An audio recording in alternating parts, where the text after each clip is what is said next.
अब की बार चौथा हफ्ता है जब हम अष्टावक्र गीता की बात कर रहे हैं। अष्टावक्र कौन थे? तो अष्टावक्र राजा जनक के गुरु। राजा जनक को बहुत वैराग्य था, वो ज्ञान के लिए पूरी तरह तैयार भी थे, लेकिन उनकी कुछ शंकाएं थी, इसको कहते हैं बिल्कुल एकदम किनारे, कि सब कुछ मेरी पूरी तैयारी है, बस कोई एक ऐसा गुरु मिले जो मुझे क्या कर दे, स्पष्ट कर दे। कभी कभी हमको होता है कि हमारे को बातें समझ तो आती लेकिन स्पष्ट नहीं होती। समझ आता है कि परमात्मा सबके भीतर है, परमात्मा सब जगह है, लेकिन स्पष्ट नहीं होता, क्लियर नहीं होता, अनुभव में नहीं आता। तो ऐसा उन्हें लगा कि जब उनके दरबार में एक ऐसा व्यक्ति आया जो 8 जगह से क्या था, टेढ़ा था। 8 जगह से टेढ़ा व्यक्ति उनके दरबार में आया और आकर के उन्होंने, कि मतलब कि बचपन से उनको श्राप था, उनके पिता ने उनको श्राप दिया था कि तू 8 जगह से क्या हो जा, टेढ़ा हो जा। तो 8 जगह से टेढ़े व्यक्ति को देख करके जब सब हंसने लगे तो फिर उन्होंने क्या कहा कि मैंने ये सोचा कि ये जो सभा है ये किसकी होगी, ये हाँ ज्ञानियों की होगी, लेकिन ये सभा किसकी निकली, चमारों की। जो चमड़ी देख रहे हैं उनकी सभा निकली। ये बात सुन करके राजा जनक को लगा कि इतना निर्भीक आदमी जो राजा के सामने कह रहा है, इतना निर्भीक ज्ञान, एक ऐसा ज्ञान जिसके बाद मनुष्य को किसी से भय नहीं लगता, पता ना, भय काहू को देत नहीं भय मानत आन, कह नानक सुन रे मना, ज्ञानी ताहि बखान। ना उससे किसी को डर लगता है और ना वो किसी से डरता है, निर्भीक होता है। ज्ञानी जो है वो क्या होता है, निर्भीक होता है। ये मेरा गुरु बनने लायक है, तो इनको गुरु का स्थान दिया और उसके बाद उन्होंने ज्ञान देना शुरू किया। और ज्ञान भी ऐसे शुरू हुआ कि कोई औपचारिकता नहीं, कुछ नहीं, सीधे ही हम चौथे और 5वें श्लोक पर हम पहुंच जाएंगे अष्टावक्र गीता के। लेकिन हर बार अलग अलग लोग होते हैं, थोड़ा सा पुरानी बातों को क्लियर करते हुए चलेंगे। तो फिर उन्होंने पूछा कि ज्ञान मुझे चाहिए, मुझे ज्ञान चाहिए, मुझे ज्ञान कैसे। जब देखो ज्ञान की बात, ज्ञान तभी समझ आता है जब सारा जो है खेती क्या हो, पक्की हो, है ना। क्या बोलते माता जी पहले क्या बोलते थे, शेरनी का दूध किसमें टिकता है, किसी और बर्तन में नहीं टिकता, सोने के पात्र में टिकता है। जब हमसे ये कहा जाए कि सत्संग करो, वैराग्य लाओ, मन में क्या लाओ, शंकाओं को दूर करो, अपने जो है, क्योंकि हमारे अंदर 3 तरह के दोष हैं, हमारे अंदर 3 तरह के दोष हैं। अभी 3 दोष कौन से हैं? अब आप सोचोगे हर हफ्ते ये नई 3 चीजें ले आता है। कभी हम क्या बोलते हैं, कभी हम बोलते हैं दृष्टा है, साक्षी है, चेतन है, विश्व है, तेजस है, प्राज्ञ है, यही है ना। विश्व है, तेजस है, प्राज्ञ है, और दूसरा क्या बोला, दृष्टा है, साक्षी है, चेतन है। अब क्या बोल रहे हैं कि हमारे अंदर 3 तरह के दोष हैं। पहला दोष है मल दोष। मल वो नहीं जो हम मल मूत्र निकालते हैं, वो नहीं, मल दोष। अभी एक एक करके क्लियर करते हैं। मल दोष, दूसरा है विक्षेप दोष, और तीसरा है अज्ञान। क्या बोला, पहला क्या बोला, मल दोष। मल का मतलब क्या है, ये शरीर जो है इसके अंदर जिद्दी बना है कि नहीं। आप हम सब शरीरधारी हैं, हमें पता है कि इसके अंदर क्या है, देख लिया कि सामने काम पड़ा है, लेकिन हम उससे ऊपर कोई और दिख रहा है कि सामने काम पड़ा, सेवा रखी, लेकिन हम क्या करते हैं, हमको यार कोई काम याद आ गया, अरे मुझको तो वहां जाना था, वो बहुत जरूरी काम था, ये था वो था। ये क्या है, मल दोष। समझ रहे हैं कि नहीं समझ रहे? मल दोष का मतलब होता है कि शरीर के अंदर ही रहना, शरीर को ही आराम देना, शरीर को ही सब कुछ समझना। तो ये शरीर के जितने दोष हैं वो सारे के सारे क्या है? मल दोष। तभी उन्होंने तीसरे श्लोक में बोल दिया कि तू स्वयं को शरीर मत समझ, इस शरीर से क्या समझ। अब जैसे समाज क्या है? थक रखे, थके हैं, लेकिन शरीर थका है, मन में उत्साह है क्योंकि संतों के दर्शन किए, संतों से बात करी, तो मन में क्या है? उत्साह। शरीर क्या कह रहा है? कि थकान है, लेकिन मन में उत्साह है कि अच्छा लगा, कुछ मिला, कुछ मिला है, तो फिर क्या करेंगे? तो मिला है तो हम उसको क्या करें? सबके साथ बांटें, सबके साथ मिल के बांटें उस चीज को कि हमें मिला। तो शरीर जो है ये क्या करेगा? हमेशा फंसाएगा। सुबह उठना है, 4 बजे जाना है, लेकिन लगता है कि अभी थोड़ी देर और सो, इसकी सेवा हम करते हैं। ये मल दोष है, आलस्य है, निद्रा है, ये सब चीजें क्या है हमारी? ये मल दोष है। दूसरा दोष कौन सा है? विक्षेप। विक्षेप दोष कैसे आता है? विक्षेप तब आता है जब हम मन से चलते हैं, तो विक्षेप। आपके घर में आपके बच्चे की शादी हो, आप बहुत उत्साह में भरे, तो शादियों में क्लेश होता है, कोई ना कोई रिश्तेदार आके कुछ ना कुछ क्या कर जाता है, कुछ ना कुछ कर जाता है, गड़बड़, कुछ ना कुछ कह जाएंगे, कोई पुरानी बात उठा लेंगे, वहीं आपको फंसा देंगे, वहीं आपको उलझा देंगे। फिर क्या है? मन में क्या आ जाता है? विक्षेप। विक्षेप आ गया। विक्षेप का मतलब क्या हुआ? कि मन क्या हुआ? खराब हो गया। आप कुछ काम करने जा रहे हैं, आपको किसने क्या कर दिया? डिस्टर्ब कर दिया। और हम लोग क्या होते हैं, कई लोग मैंने देखे डिस्टर्ब हो जाते हैं बेचारे, सारे रात तक आगे नहीं बोल पाते, सामने नहीं बोलते, शाम तक कुड़ कुड़ कुड़ कुड़ कुड़ कुड़ कुड़ कुड़ थोड़ी थोड़ी चलती रहती है। या तो उसको बात को वहीं क्लियर कर लेते, खत्म कर लेते, लेकिन नहीं, वो अंदर अंदर अंदर अंदर अंदर विक्षिप्त हो गया। भगवान कृष्ण गीता में भी यही कहते हैं कि विक्षिप्त मना, विक्षिप्त मन जो है वो फिर मुझे प्राप्त नहीं कर सकता। आया किसी ने कोई कुछ कह दिया, तो वो कुछ कह गया, वो तो अपने फन के अंदर जहर भर के लाया था, लेकिन वो जहर आपने क्यों ले लिया? आपने ले लिया ना, आपने कानों के थ्रू, आंखों के थ्रू, है ना, उस जहर को ले लिया। फिर वो जहर आपको क्या करेगा? तड़पाएगा, वो आपको कष्ट देगा, वो जहर आपको कष्ट देगा, फिर आप उससे परेशान होंगे। वो क्या है? विक्षेप। मल, मल दोष। दूसरा कौन सा है? विक्षेप दोष। ये साधक को अपने आप पूरे करने, इसके लिए गुरु क्या करना है? इसीलिए सिखों में गुरुओं ने परंपरा बनाई, सेवा। मल दोष खत्म हो जाएगा, सेवा, जो मिले सेवा। एक जगह मैंने वहीं पढ़ा था कि सेवा, सेवा क्या होती है?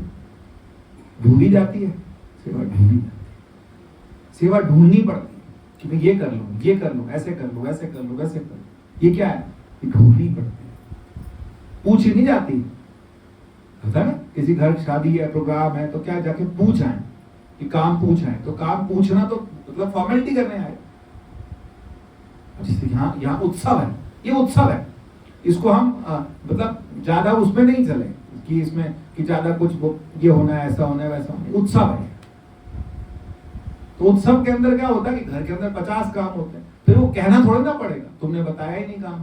संगत वाले यही तो कहते कि तुमने बताया ही नहीं काम। वो कहते तुम देखो, अपने आप ढूंढो और करो। जो अपने आप ढूंढ के कर ले वो क्या है? गुरुद्वारा में कोई कहा जाता है कि तू बनाने लग गया, बाट उठा लेते हैं, बाटी शुरू हो जाती। इस सेवा से क्या होता है? मल दोष क्या आता है शरीर का? दूसरा कौन सा है? विक्षेप। विक्षेप किससे जाएगा? सुमिरन से। विक्षेप जाएगा सुमिरन से। सुमिरन का मतलब जब हम सुमिरन करते हैं तो उससे हमारे अंदर से मन का विक्षेप जो होता है वो विक्षिप्त नहीं होता। आपके पास आप क्या करो, आप सिर के ऊपर एक पूरा मटका जो है वो घी का भरा हुआ ले जा रहे हो, और आपके सामने कोई कह दे जरा सा दूध गिर गया, तो आप उठोगे, रुकोगे, नीचे झुकोगे कि आप घी संभालोगे?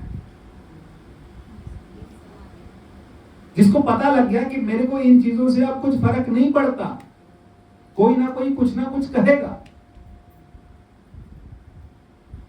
ठीक है ना। एक जगह कहते हैं कि अगर आप देखो, आप जीवन में सफलता में साधना में जब आप आगे चलोगे तो हर सीढ़ी पर एक कुत्ता बैठा होगा और वो कुत्ता आपको काटने का तैयार होगा, भौंकेगा आपके।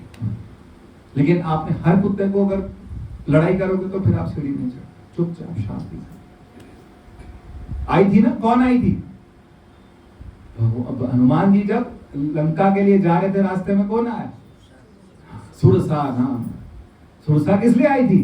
सुरसा ने कहा कि इनकी परीक्षा लो। वो आई, सामने आई, तो फिर उसने आकर के हनुमान जी ने देखा कि ये गड़बड़ करेगी, मुझे फंसाएगी का मतलब क्या हुआ कि अभी मेरे से क्या करेगी, अब मेरे से युद्ध करना चाह रही, और मुझे टाइम नहीं, मुझे कहीं पहुंचना है, मुझे शांति रूपी सीता के पास पहुंचना है। सत्संग रूपी हनुमान जी को शांति रूपी सीता के पास घुमा दो। झूठ बोलना पड़े थोड़ी देर के लिए सत्संग जाने के लिए बोल दो। आप सत्संग के लिए तैयार हुए ना, बिल्कुल अभी बस पूरे तैयार हो, बिचुन्नी उठाई, तो घर वाले कोई ना कोई एक बात कह देंगे, कुछ कह देंगे, ऐसा कह देंगे जिससे आप क्या तन बदन में आग लगे। सुनो मत, कान पे थोड़ी देर के लिए, आधा पौना घंटा आने से पहले, क्योंकि कुछ ना कुछ होगा, कुछ ना कुछ होगा। मुझे आज लग रहा था सत्संग नहीं होगा, मुझे लग रहा था, क्यों नहीं लग रहा था, क्यों लग रहा था? क्योंकि ऐसे लग रहा था कि सत्संग आज शरीर लग रहा था कि देर हो जाएगी सब चीज। पर अब क्या हुआ, देखो आप नियम में लगे रहो ना, तो फिर सामने से नियम जो है वो आपसे काम करा। हम जो हरिद्वार में थे तो राम जी ने बोला 4 बजे क्लास भी करते नहीं, चल अब आज कहीं नहीं जाना। मैंने तो आज ग्रुप में मैसेज भी नहीं डाला था, कुछ सोचा भी नहीं था, लगातार चुपचाप चला जाऊंगा। क्या कहना क्या चाहता हूँ, कहना ये चाहता हूँ कि विक्षेप से हमको बचना है, विक्षिप्त नहीं होना, चुपचाप सत्संग में आके बैठना, पीछे बैठे, सामने बैठे, कहीं बैठे, लेकिन ना किसी से डिस्टर्ब होना, ना किसी से डिस्टर्ब, क्योंकि लोग कुछ ना कुछ, हम सब कोई रिश्तेदार थोड़े ना आपस में, कोई किसी की रिश्तेदारी है, फिर बैठे हैं, किस लिए बैठे हैं, क्यों बैठे हैं?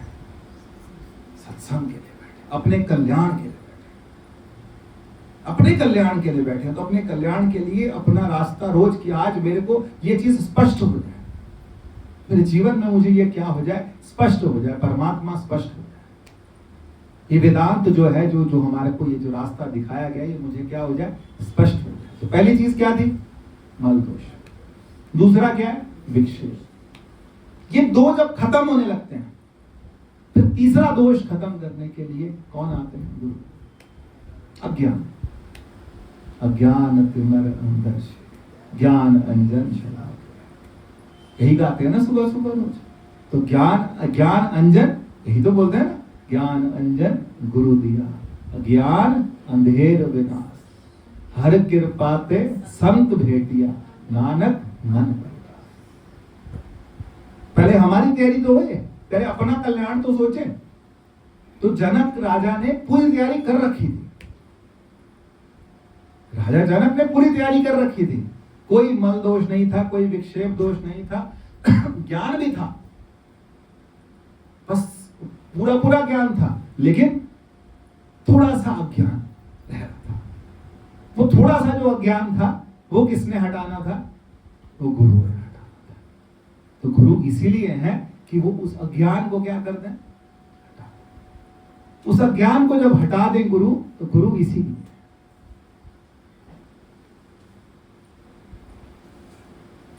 गुरु इसलिए है कि वो उस अज्ञान को हमारे अंदर से हटा दे। इसलिए नहीं है कि मेरे गोडे दुख रहे हैं, मेरी कमर दुख रही है, मेरा ये नहीं हो रहा, मेरा वो नहीं हो रहा, इसके लिए गुरु नहीं। जब पूरी तैयारी हो तब गुरु बताएंगे, तब त्वम वह तू है, उस समय गुरु बताएंगे। उससे पहले गुरु ने कुछ नहीं कहना, उससे पहले आपको तैयारी करनी है। पहला दोष कौन सा, अब याद रहेगा कि नहीं याद रहेगा? पहला दोष कौन सा है? मल दोष। जब तक हम शरीर को पकड़े रहेंगे, शरीर की बातों को सुनते रहेंगे, तब तक हमारे अंदर से मल दोष नहीं जाएगा। ये मल दोष है, ये हमें लगता है आराम कर लें, ऐसे कर लें, वैसे कर लें। आप संतों को देखें, लगे रहते। क्यों? वो शरीर से हट गए, शरीर से उठ गए। जब शरीर से उठ जाएंगे, देह का अध्यास खत्म हो जाएगा, तो फिर उनके अंदर क्या होगा? फिर वो मल दोष खत्म हो गया। तो दूसरा क्या? विक्षेप। विक्षिप्त नहीं होना किसी से। तो जब ये सब हो गया, जब मन टिकने लगे, जब ध्यान में, परमात्मा के सुमिरन में, भजन में मन टिकता रहे, फिर लगता है कि एक थोड़ा सा अज्ञान रह गया, अभी परमात्मा मुझे स्पष्ट नहीं है। फिर किसकी जरूरत? फिर गुरु ने मुझे बताना है। तो यही हुआ किसके साथ? राजा जनक के साथ। कि अष्टावक्र से जब समझ लिया कि ये मेरा गुरु बनने लायक है, तो फिर अष्टावक्र जी से कहा, चल मेरे साथ। जंगल में दूर ले गए, और दूर ले गए, और दोनों ने, उन्होंने जब पूछा, 3 बातें पूछी ना, 3 ही बातें पूछी। अब बताओ क्या थी? मुक्ति क्या है, ज्ञान कैसे होता है, वैराग्य कैसे होता है। ये पहला श्लोक ये था, बिल्कुल सीधा टू द पॉइंट। लेकिन हमने कहा ना, जो गीता, जो भगवान कृष्ण वाली गीता, उसमें पहले अध्याय में अर्जुन ही बोलते रहे। यहां ज्यादा लंबी बात नहीं करी, सीधे टू द पॉइंट बोला कि भाई ज्ञान क्या हो, ज्ञान, मुक्ति क्या है, ज्ञान कैसे होता है, वैराग्य कैसे होता है। उन्होंने पहली बात बोली, विषयों को कैसे छोड़ दे। दूसरे श्लोक में क्या बोला? विषयों को विष रूप में छोड़ दे। विषयों को, विषय क्या है? विषय वो है जो कि इन इंद्रियों से ग्रहण किए जाते हैं, वो विषय है। इंद्रियों से जो ग्रहण किए जाए, वो गोचर जहाँ लगी मन जाई, सो सब माया जाने उभाई। भगवान राम ने लक्ष्मण को क्या बोला? कि जहां तक इंद्रियां जाती हैं, जहां तक बन जाता है, जहां तक इंद्रियां जाती है, जहां तक मन जाता है, उसे क्या समझ? माया। गोचर जहाँ लगी मन जाई, सो सब माया। और पहले 2-3 बार बोल चुका हूं कि आपके सामने बहुत सुंदर मिठाइयां रखी हूं, लेकिन आपको पता लग जाए कि इस मिठाई में छिपकली गिर गई थी, फिर आप खाओगे? कितना भी मन करता हो नहीं खाओगे, क्योंकि विषय में क्या समझ आ गया कि विष है, इसमें विष है, इसलिए मैं विषय नहीं हूं। तो फिर क्या खाना छोड़ दे, आराम करना छोड़ दे? नहीं, शरीर की आवश्यकता के अनुसार जो जरूरत है वो हम ग्रहण करें, लेकिन उसके अलावा विषय जो है, एक ही चीज पर लग जाए तो वो क्या है? विषय। और विषय किसके समान है? अभी हम आ रहे थे ना, तो मैं एक देख रहा था, तो ठेके से एक आदमी बोतल लेके बड़ा खुश था, उसको देखी शक्ल इतना खुश लग रहा था। कब तक खुश? जब तक बोतल खत्म नहीं। फिर कुछ टाइम बाद वो जो है नशा जो है, जब वो उतर जाएगा और वो कर्जा उसके ऊपर चढ़ रखा होगा, फिर तब उसके लिए वो क्या बन जाएगा? विषय है कि विष है? फिर वो कहेगा मैं ना पीऊं। जब डॉक्टर कहने लगता है कि अब इंसुलिन लगेगी, दवाई से काम नहीं चल रहा, तब वो खाया हुआ क्या याद आता है फिर आपको? वो विष था कि विषय था? मीठा था या जहर था? ये जितनी संसार में हम जिनको चिपका रखा है हमने छाती के साथ, ये मेरे हैं, ये मेरे हैं, ये मेरे हैं। नहीं चिपका रखा, हमने सबको चिपका रखा है छाती के साथ, ये मेरे हैं, ये मेरे हैं। लेकिन एक दिन क्या होता है? कहा ना, जब जला के आते हैं तो कोई रुकता है वहां पे? थोड़ी देर तो रुक जाता कोई, सब खराब, सब छोड़ा, कोई नहीं रुकता। ये विषय और विष। तो तीसरी बात क्या बोली? तीसरी बात बताओ भाई क्या बोली? तीसरे श्लोक में क्या बात हुई थी? कुछ तो याद होगा किसी को? सब भूल गए? सब भूल गए।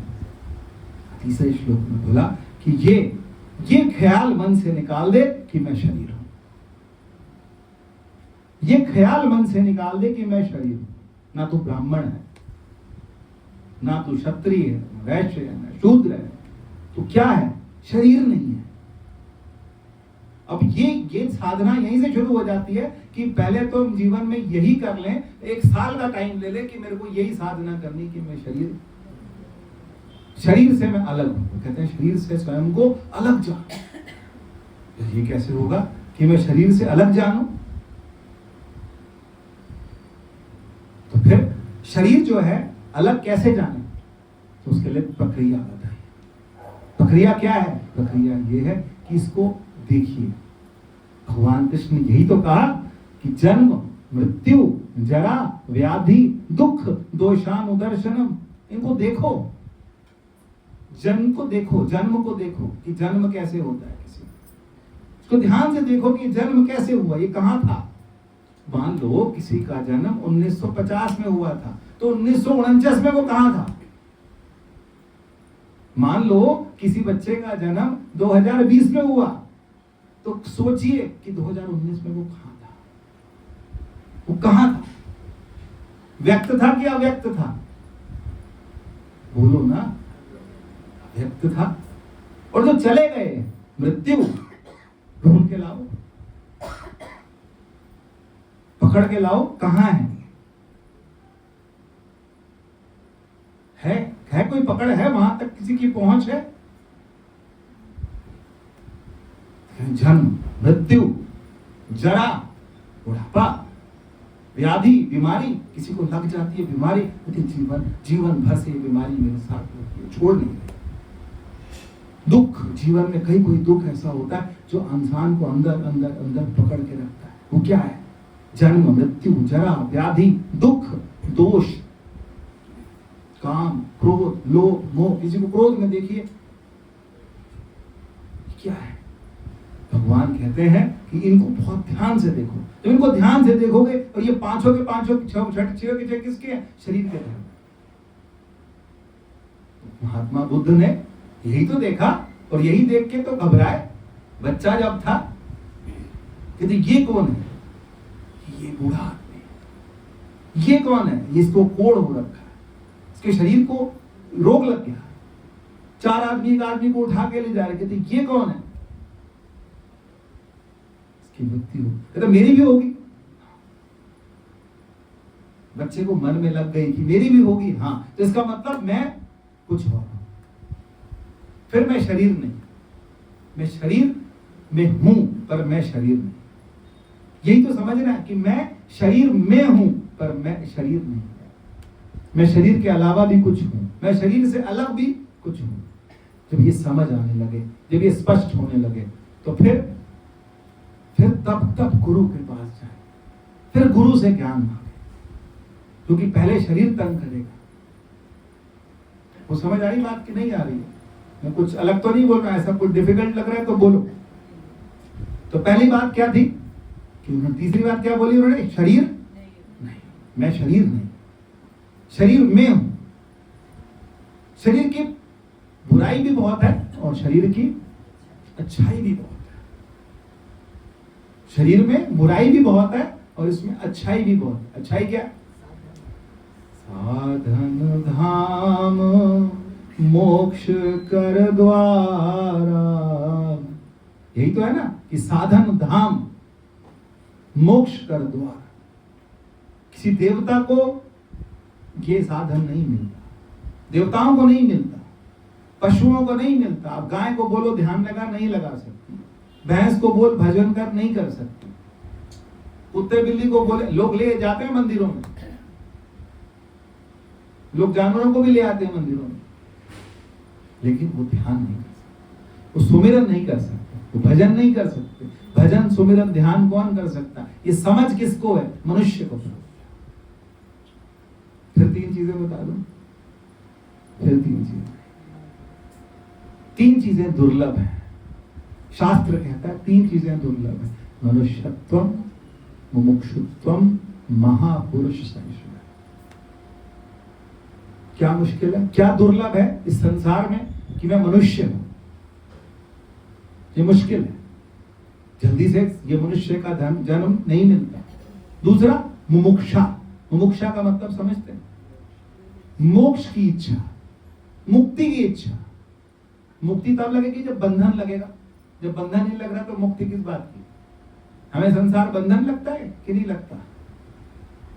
हम तो मजे कर रहे, हमें बंधन लगे नहीं। तभी तो कह रहे हैं भगवान कि देखो, हम देखते ही नहीं। कोई ऐसी बात करता है, किसी की मृत्यु की बात करता है तो कहेगी बस ठीक है, शुभ हो गया जो हो गया, चल अब ये बातें मत कर, चुप करा देता है। चुप क्यों कराते हैं? क्योंकि ये बातें करने से क्या होता है? डर भी है, और दूसरी बात ये कि वैराग्य आता है। वैराग्य की बात कोई करना नहीं चाहता। इसीलिए मंदिर है, इसीलिए गुरुद्वारे है, इसीलिए आपका गुरु स्थान है, जहां बैठ के कम से कम ये बात तो कर लेते। घर में बात करते ये वाली किससे करोगे? नहीं कर सकते। तो फिर ये क्या है? फिर मोक्षत्वम, मोक्ष की इच्छा, मुझे मुक्ति चाहिए। इस बंधन से क्या चाहिए? कौन सा बंधन? शरीर जो है ये क्या है? बंधन। फिर उसके बाद महापुरुष संशय। जब मनुष्य का शरीर मिले, मोक्ष की इच्छा हो, तो गुरु हमेशा तैयार है। परमात्मा आपको गुरु से मिला ही देगा। ऐसा होगा ही नहीं कि ये परमात्मा की ऐसी विधान है कि आपको गुरु मिलेगा ही। और गुरु आपका भ्रम जो है, संशय जो है, दूर है। लेकिन एक मोक्ष की इच्छा मनुष्य के अंदर होगी तभी तो। फिर इच्छा नहीं थी, इसीलिए फिर गुरु को हम लगता है कि हमें मिले हुए हैं, लेकिन हमने उनका कभी फायदा, कभी गुरु की तरफ इस निगाह से देखें कि ये एक ऐसा व्यक्ति है जिसने मेरा जीवन ही बदल दिया। एक ऐसा व्यक्ति है जिसने मेरा जीवन ही बदल दिया, दिशा दशा सब बदल दी। ऐसे थोड़ी ना करते। मस्त बना मस्तिया में वंड दी फिरा, गुरा मैनू मस्त बना मस्तिया में वंड दी। इतनी परेशानियां, इतने दुख, इतने कष्ट, उसके बाद भी अगर व्यक्ति मुस्कुरा रहा है तो जस्ट बिकॉज ऑफ गुरु। जो गुरु क्या है? जो गुरु ज्ञान बताए, कहो नानक बिन आपा छीने, मिटे न भ्रम की गाय। ये सोचो आप, ये सोचो, यही चिंतन है, यही चिंतन है। कल रात को मुझे किसी ने पूछा, आप ध्यान नहीं करते? कब लगता है ये जरूरत नहीं, कभी कभी लगता है कि जरूरत ही नहीं, कभी कभी लगता है बहुत अच्छा लगता है। यही सोच के अच्छा लगता है, सिर्फ सोच के अच्छा लगता है कि हम कहीं भी हैं, कहां भी हैं, एक श्वास खींचे और हमें परमात्मा से क्या आ जाए? जुड़ जाए। इतना अच्छा लगने लगे। क्या आपको दुख नहीं होता? दुख होता है, दुख आता है, पर दुख लगता नहीं। ये किसकी वजह से होता है? ये सिर्फ और सिर्फ गुरु की वजह से। गुरु ने सोच ही बदल दी। सामने वाला गाली दे रहा है और हम क्या कर रहे हैं? रॉन्ग। तूने गाली किसको दी? शरीर को। गाली किसको दी? बुरा किसको कहा? शरीर को। कुछ ना कुछ तो लोग कहेंगे, गाना है ना, कुछ तो लोग कहेंगे। लोगों का काम है क्या? अपने आप को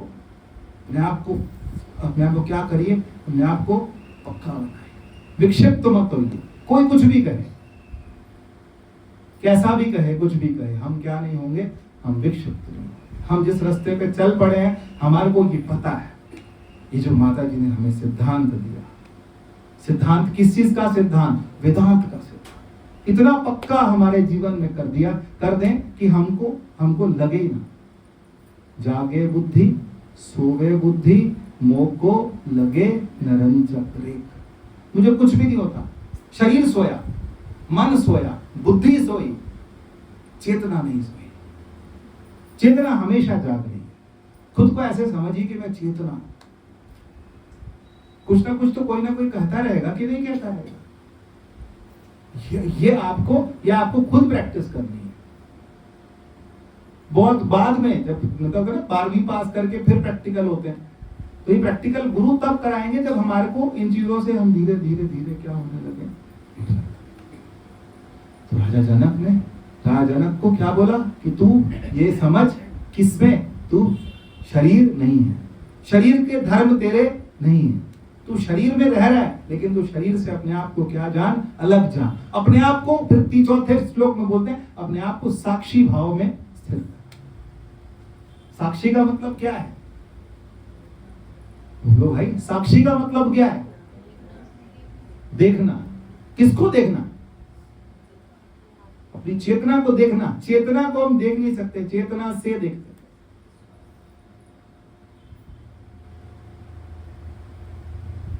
साक्षी का मतलब होता है, देखो 3 चीजें हैं, दृष्टा, साक्षी और चेतन। चेतन तो मैं हूं ही, जो महाराज जी ने भी बताया, ज्ञाता, ज्ञान और ज्ञेय। ज्ञाता मतलब क्या है और ज्ञान मतलब क्या है और ज्ञेय मतलब क्या है? दृष्टा, दृष्टि। तो मैं दृष्टा हूं कि दृष्टि हूं? मैं दृष्टि हूं, मैं दृष्टा नहीं हूं। दृष्टा तो मैं तब हूं जब मैं संसार से जुड़ा। इस आंख से जुड़ा तो मैं दृष्टा हुआ, कान से जुड़ा तो मैं दृष्टा हुआ, जब मैं मुंह से जुड़ा तो दृष्टा हुआ, मैं त्वचा से जुड़ा तब मैं दृष्टा हुआ, जब मैं कुछ भी नहीं हूं उस समय क्या हूं? मैं शरीर से जुड़ा नहीं हूं। मैंने अपने आप को क्या किया, इससे थोड़ा सा अलग समझना शुरू किया, मैं ध्यान में जाने लगा, शरीर अपनी जगह स्थिर हो गया, अब मैं दृष्टा नहीं रह गया। फिर सिर्फ मेरे सामने एक ही चीज रह गई, मेरे विचार। विचार सिर्फ क्या चलते हैं उस टाइम? विचार। शरीर को सुख से बिठाओ, आराम से बिठाओ, 2 गद्दे लगा के बिठाओ, तसल्ली से बिठाओ, और उसके बाद शरीर को वहीं का वहीं निढाल छोड़ दो। और उसके बाद फिर आपके सामने क्या आएगा? मन। मन कहाँ जा रहा है? इधर जा रहा है, इधर जा रहा है, इधर जा रहा है, इधर जा रहा है, कुछ याद कर रहा है, कहीं चला गया, अभी यहाँ था, अभी शिमला पहुंच गया, अभी इंग्लैंड पहुंच गया, दिल्ली पहुंच गया, कहीं पहुंच गया। ये क्या है? ये मन तोड़ेगा। पर आप मन को देखते रहे। जब तक आप मन को देख रहे हैं, फिर आप क्या बन गए? साक्षी। फिर आप साक्षी हो गए। फिर इसको जब देखते रहोगे ना ध्यान से, इसके साथ मत चले जाना, ये आपको साथ ले जाएगा। ये आपकी चेतना को क्या करेगा? साथ ले जाएगा।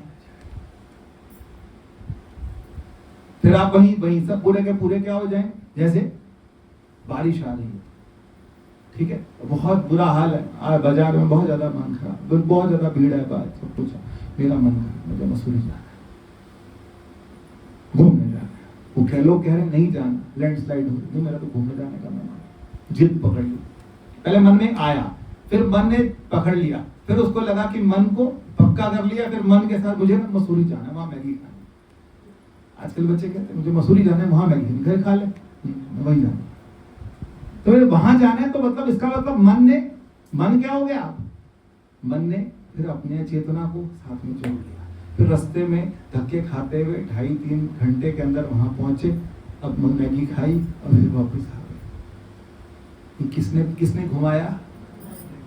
लेकिन हम कितनी बार घूमे? घूम ही रहे हैं कि नहीं घूम रहे? ऐसी ना, पहले एक दिन बोला था, कोई लेडीज के घर में क्या होता, ये सूट का कपड़ा, शर्ट का कपड़ा पड़ा है, सलवार का नहीं। अब सलवार का कपड़ा लेने के लिए वो साथ में एक लेडी को और पकड़ लिया, उसको बेचारी को साथ में रगड़ा, जाके बाजार में गए, फिर मैचिंग कराते रहे, धक्के खाते रहे, पूरा दिन निकाल दिया। फिर घर आकर के शाम को चेक किया, मैचिंग भी नहीं थी। किसने तंग किया बताओ? फिर भागे अगले दिन बाजार। ये रोज ये होता है कि नहीं होता? ये गलत बोल रहा हूं? ये मन ने फंसा। ये मन को देखना शुरू करेंगे जब आप साधना करते करते। कब होगा? जब आप श्वास में आपको टिकाएंगे। जब आप श्वास में टिकाएंगे तब आपको लगेगा कि ये मन जो है मुझे कहां फंसा है।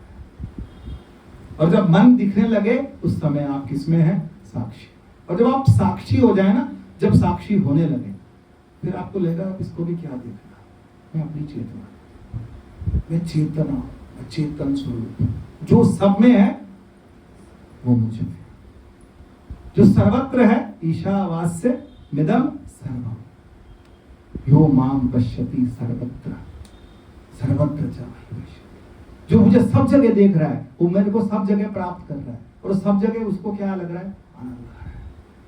आनंद किसका है? आनंद स्वरूप परमात्मा। ना कुछ है ही नहीं ना, कोई वाद्य नहीं, कोई यंत्र नहीं, कुछ नहीं, कुछ बजे ही नहीं, लेकिन मेरे अंदर क्या है? वो संगीत परमात्मा का संगीत है। लेकिन उसके लिए पहला कदम क्या है कि हम पहले तो इन दोषों से निकले, इन चीजों से निकले, इन परेशानियों से निकले। फिर हमको लगने लगे, हमें लगने लगे कि मैं वो चेतना हूं जिसके लिए भगवान क्या बोलते हैं। भगवान ने एक बात बोली, ना तद भासते सूर्यो ना शशांको न पावक, कि परमात्मा सूर्य के प्रकाश से प्रकाशित नहीं है, परमात्मा के प्रकाश से सूर्य प्रकाशित। फिर उल्टा बोलूं और आगे बोलूं, क्या सूर्य भी मेरे प्रकाश से प्रकाशित है, सूर्य के प्रकाश से मैं प्रकाशित हूं। फिर मैं कौन हूं? आई बात समझ में आई? नहीं आई? फिर समझ, सूर्य भी किसके प्रकाश से प्रकाशित है? जिस प्रकाश से मैं प्रकाशित हूं उसी प्रकाश से सूर्य प्रकाशित, और वो प्रकाश स्वरूप मैं। क्योंकि मैं किसके प्रकाश से प्रकाशित हूं?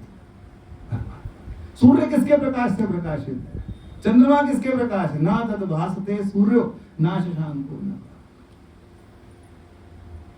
पावक। सब कर परम प्रकाशक जोई, राम अनादि अवधपति सोई। सबको प्रकाशित कर रहे, एक 10 है ही नहीं। 10 भगवान नहीं है, 10 गुरु नहीं है, और 10 हम नहीं है, एक ही है। यही तो बोला शंकराचार्य ने, यही तो बोला, गुरुर्नैव शिष्य चिदानंद रूपा शिवो अहम निर्विकल्पो निराकार रूपा चिदानंद रूपा। मत फंसो बातों में, मत फंसो इन चीजों में, मत फंसो। सिर्फ एक चीज हम क्या करते हैं, ये वाला मेरा ये ग्रह भारी है, मेरा ये भारी है, मेरा वो, हम 9 ग्रह सेट करते हैं। नहीं, बताओ, शनिवार को ये करना है, मंगलवार को ये करना है, इसके लिए ये करना है, इसके लिए ये करना है। विभीषण ने एक ही चीज सेट करी, जो रघुवीर अनुग्रह किया। कौन सा ग्रह? 9 ग्रह नहीं, अनुग्रह। इनसे परे जाना पड़ेगा, इन आडंबरों से परे जाना पड़ेगा। कह रहे थे ना, जगन्नाथ मंदिर में एकादशी उल्टी लटकी, वहां भोगी खिचड़ी का लग रहा है। ये क्या हो रहा है? इनसे भी क्या करेंगे हम? सब चीजें क्या होती चली जाएंगी, हम छोड़ते छोड़ते छोड़ते छोड़ते परे जाना पड़ेगा। तब हमको क्या आएगा? फिर आना। लेकिन ये कब आएगा? जब गुरु कृपा जिन्ह नर कीनी तिन इह जुगत पछाई, नानक दीन भयो गोविंद संग चूं ना। यही है ना, गुरु कृपा जिन्ह नर पे कीनी तिन इह जुगत पछाई। युक्ति कौन बताता है? तो पूरी सोच बदल दें। हमें तो यही लगता है ना कि ये मेरे भगवान, ये मेरे इष्ट, ये वाले ऐसे, ये वाला ऐसा, वो ऐसा। इन सब से आपको जाना पड़ेगा परे। फिर गुरु बताएगा कि वो ही है कि जिसको, वही बात, मेरे को ये श्लोक इतना अच्छा लगता है कि ना तद भासते सूर्यो ना शशांक। और ये दूसरी बात और क्या कहते हैं, ना तत्र गच्छति चक्षुर। वहां आंख नहीं जाती, मन नहीं जाता, बुद्धि नहीं जाती, हम उसको नहीं देख सकते। हम उसको क्या कर सकते हैं? हम अपने जीवन में उतार सकते हैं और आनंदित हो सकते हैं और उसी में लय हो सकते। तभी तो बोला, नानक लीन भयो गोविंद संग, ज्यों पानी संग। अब लहर सोचे कि मैं अलग, पानी अलग, कि एक है कि अलग है? 2 लहरें कितनी भी अकड़ से घूमे, उस लहर को बताओ कि तू जो लहर है ना, वो किसके दम पे लहर है, और मैं जो लहर हूं वो किसके दम पर हूं, और तीसरा बुलबुला जो है वो जो चमक रहा है वो किसके दम पर है? सब किसकी वजह से है? तभी बोला, नानक लीन भयो गोविंद संग जो पानी संग। ये आपको अभ्यास करना है। अभ्यास करना है इस बात का कि मैं शरीर हूं कि नहीं हूं। ये शरीर से अलग हूं ना, शरीर से अलग। इसी को नुक्ता बना ले, जो 1 साल पूरा लगा दो इसमें, लोगों के जीवन लग जाते हैं एक ही चीज के लिए कि मैं शरीर। आप 1 साल लगा, हर रोज यही विचार करो कि मैं शरीर में हूं पर मैं शरीर, यही एक क्या है, यही महामंत्र है। यही तीसरा श्लोक है कि मैं शरीर से क्या हूं। और जब कुछ ना कर पाओ तो परमात्मा से छोटी सी एक विनती करो बस। उसके बाद छुट्टी फिर राजी करेंगे। दीन बंधो दीनानाथ मेरी ओर निहारिए। दीन बंधो दीनानाथ मेरी ओर निहारिए। दीन बंधो दीनानाथ मेरी ओर निहारिए। जब तुम हो मेरे नाथ हरि तो मैं अनाथ क्यों होऊंगा। जब तुम हो मेरे नाथ हरि तो मैं अनाथ क्यों होऊंगा। जब तुम हो मेरी धन दौलत तो मैं निर्धन क्यों होऊं भला। जब तुम हो मेरी आस हरि तो मैं निराश क्यों होऊं भला। जब तुम हो मेरे सबल हाथ तो मैं निर्बल क्यों होऊंगा। दीन बंधो दीनानाथ मेरी ओर निहारिए। दीन बंधो दीनानाथ मेरी ओर निहारिए। बस अनुग्रह मांगे भगवान का और गुरुओं का कि हम पर अनुग्रह हो जाए तो हमारा जीवन क्या होगा,